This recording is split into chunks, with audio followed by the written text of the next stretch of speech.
ব্যানার্জি হেসেল পরিবারের সবাইকে স্বাগত বন্ধুরা। আজকে বানাবো আমি পৌষ সংক্রান্তিতে পাটিসাপটা। তো পাটিসাপটার জন্য কি কি উপকরণ লাগছে দেখে নেওয়া যাক। দেখো বন্ধুরা, আমি 2 কাপ চাল নিলাম, চালের গুঁড়ি, আতপ চালের গুঁড়ি 2 কাপ নিলাম। ময়দা নিলাম 1 কাপ।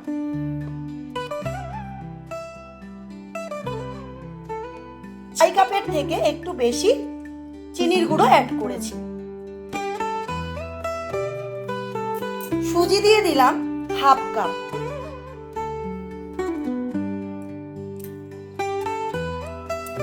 একটা হ্যান্ড উইক্স দিয়ে আমি এগুলো সমস্ত উপকরণগুলো মিশিয়ে দেব। এর মধ্যে 2 থেকে 3 কাপ মতন লিকুইড দুধ মেশাতে হবে এই ব্যাটারটা তৈরি করার জন্য। আর দুধটা যেন টেম্পারেচারে থাকে, ফ্রিজ থেকে বার করে রুম টেম্পারেচারে নিয়ে তারপর দুধটাকে জাল দিয়ে আমি রেখে দিয়েছিলাম।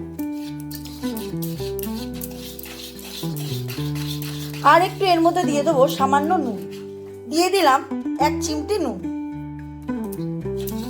খুব ভালো করে মিশিয়ে নেব। করে মেশানো হয়ে গেছে।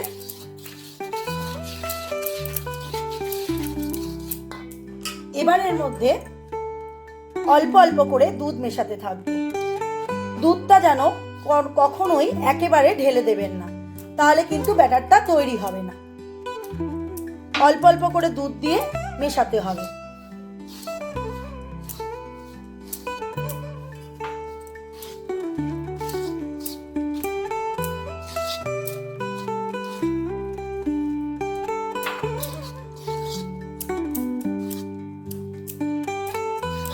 বন্ধুরা, আমার নিত্য নতুন ভিডিও দেখার জন্য আমার চ্যানেলটিকে সাবস্ক্রাইব করে আমার পাশে থাকুন, যাতে আমি আরো নতুন নতুন ভিডিও আপনাদের সামনে তুলে ধরতে পারি।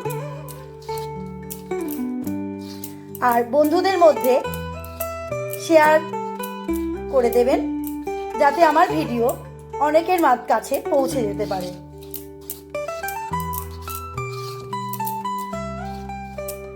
এখানে ব্যাটারটা এখনো তৈরি হয়নি, এটা ব্যাটারটা পাতলা তৈরি হবে, আরো দুধের প্রয়োজন আছে।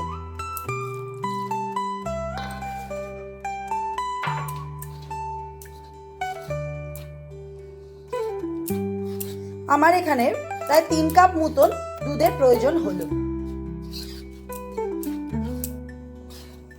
চিনির গুঁড়ো আর সুজি দেওয়ার জন্য প্যানেতে কখনোই পাটিসাপটার পুরটা আটকে যাবে না, প্যান থেকে খুব ভালোভাবে উঠে আসবে, গায়ে লেগে যাবে না। সেই জন্য চিনিটাকে গুঁড়ো করে দিলে খুব ভালো হয়, আর তার সাথে সুজি দিতে হবে এই কারণে।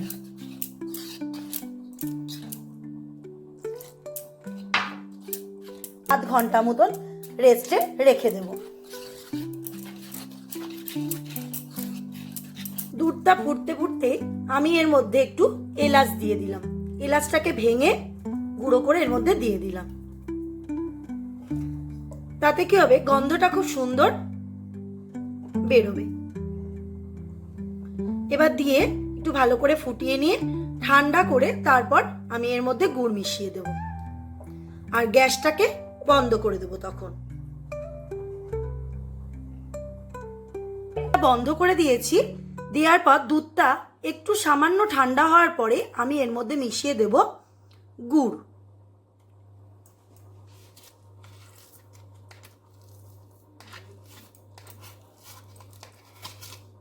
এবার গুড়ের সাথে দুধটাকে খুব ভালো করে মিশিয়ে নেব।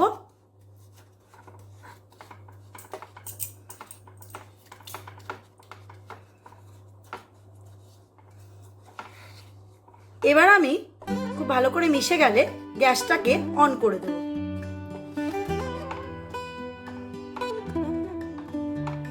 দুধটা গুড়ের সাথে ফুটে এলে এর মধ্যে দিয়ে দেবো একটা গোটা নারকেল কোড়া।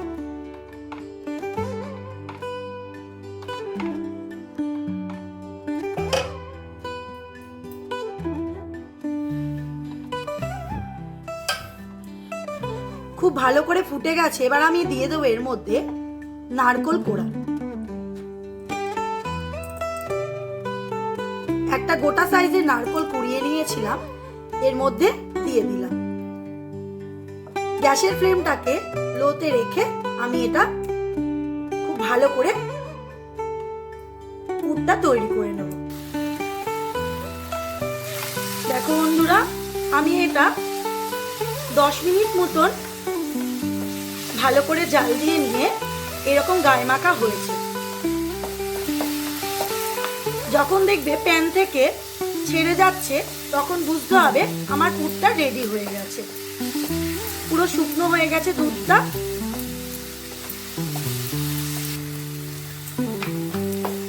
আর একটু জাল দিয়ে আমি পুরটাকে নামিয়ে নেব।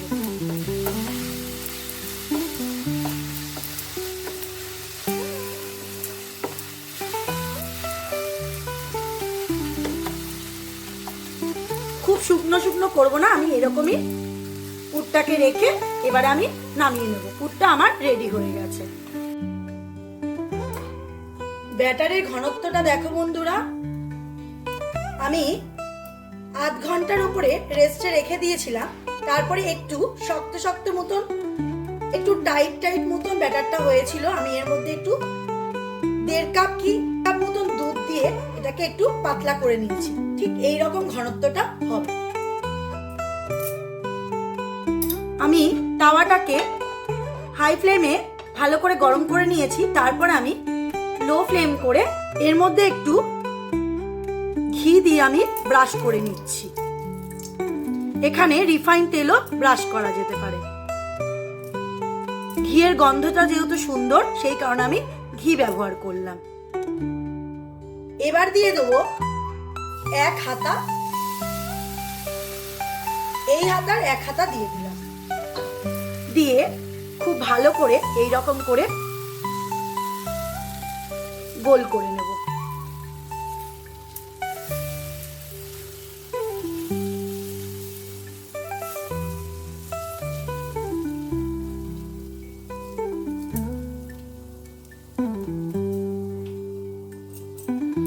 এবার এটাকে আস্তে আস্তে দেখে নেবো যে আমার রেডি হয়ে গেছে।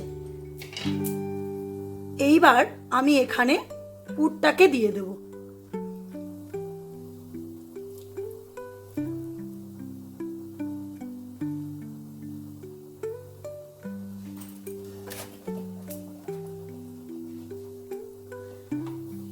আস্তে আস্তে এটাকে এরকম ভাবে ফোল্ড করে নেব।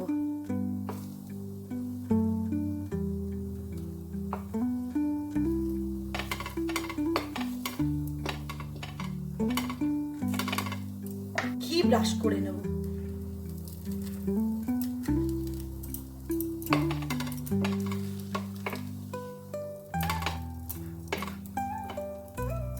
তৈরি হয়ে গেল আমার নারকোলের পুর দিয়ে পাটিসাপটা।